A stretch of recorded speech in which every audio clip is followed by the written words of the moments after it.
this game looks good. It's not PC VR good, but when you're basically dealing with an Android phone strapped to your face, it's not hard to be impressed with VRider Superbike. Experiencing 200 miles per hour only inches from the ground is exhilarating. But without much competition in the motorcycle genre, is the game really as good as people are saying, or are we just high on good visuals and the fact that there's virtually no competition? Motorcycle games have come a long way since I first started playing. Road Rash was my favorite. Comment below what your favorite or what your first motorcycle game was. Unfortunately, I haven't found a VR game for Quest that makes me feel like I'm really in the race. That's why I'm going to show you what VRider Superbike has to offer, including things like multiplayer, customization, and a few others. I'll even tell you how you can get a possible discount. Being the first officially licensed game of its type, expectations are high. So let's start with graphics. My second point, which I'll bring up in a minute, depends very heavily on the success of the graphics. First off, they look good. With a game like this, they have to. You won't feel like a true Superbike champion with graphics like other standalone VR games have.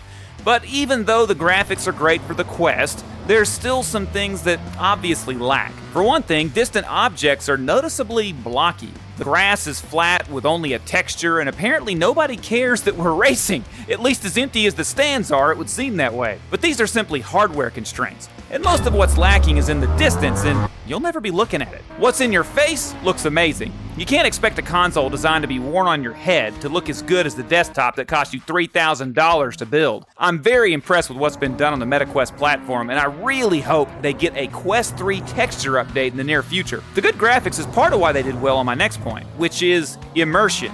So, how immersive is this game? Any kind of simulator, albeit driving, flight, or whatever, is often ruined for me if the graphics aren't on par with the real world. Obviously, on the MetaQuest platform, we have to be lenient to the graphics as it's standalone VR. But VRider has done a great job at making me fully feel like I'm riding a motorcycle. One of the ways they did that is you actually get to use the motorcycles that they use in the World Superbike Championship. So far, my favorite bike is the Kawasaki Ninja. Let me know in the comments what your favorite bike is in the game and real life, and why. You can actually feel the speed. When leaning into those turns, you get closer to the ground and the bike moves around you just like it would in real life. I've had a motorcycle license for many years now, and definitely think they did a great job at simulating the feeling. But I also ran into someone who used to race sport bikes. She said it made her want to dust off her old motorcycle. I used to race. It's realistic. I had a Yamaha R1, Raymond edition, and I had a Hayabusa. Another way they made the game feel real is that they have a helmet border around the screen. But you can turn it off if you want. When I first saw that, suddenly the weight of my headset didn't feel like I was wearing a Quest 3, but it felt more like I was wearing one of my motorcycle helmets. It was kind of trippy at first. They also nailed the sounds, everything from engine roar to background noise, and you can even hear the tires on the road when you're turning. It was pretty awesome.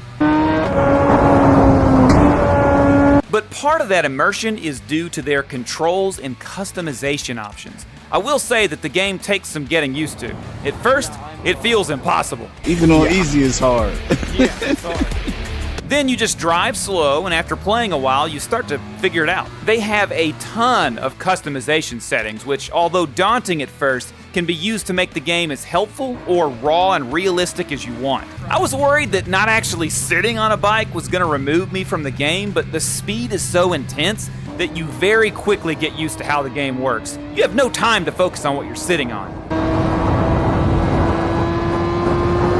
You can control the gears manually, or you can use automatic. There's brake assist, debris gets on your faceplate, you can throttle with your trigger or by twisting your hand, and all this stuff can be turned on and off in any way you choose. There's rookie and expert settings that change the sensitivity of the handlebars as you get better. I would definitely recommend rookie at first, because they're already super sensitive. There's a green line that kind of guides you in the game. You can toggle it on or off as well. It shows you the ideal place to drive. It also has brake warnings. And here's a pro tip. That green line is not red because a sharp turn is coming. It's red because you're going too fast for that area of the track. When you slow down, it'll actually turn green so you know and can get a feel for just how fast to go on each turn. It's a genius gaming mechanic. There's a tutorial you can access in the menu at any time that shows you the basics of controlling the bike on the rookie settings, and I felt it was the perfect balance of wordiness to brevity. It didn't take long and I was starting an actual race. The single player is pretty straightforward. There's quick race, tournament, time trials, but the multiplayer, that's where it's at. You can race head-to-head or with up to 6 opponents for the time being. Since I played the game immediately after it launched when no one knew what they were doing, I was able to get a couple of first-place wins. The feeling of passing someone that just passed you, that just made me feel alive. That multiplayer was very well done though. Choosing rookie or expert does not affect who you play with. It simply affects your own personal controls. Rookie is easier, but if you can get the hang of expert, you have more control over the motorcycle with no AI assistance, giving you an advantage since you have nothing holding you back. I did see a few glitches in the game. Nothing too debilitating. One race, I lost all audio of player voices in the middle of the race and didn't have it after a few more races. Can you guys hear me? The fix? Shut down the app.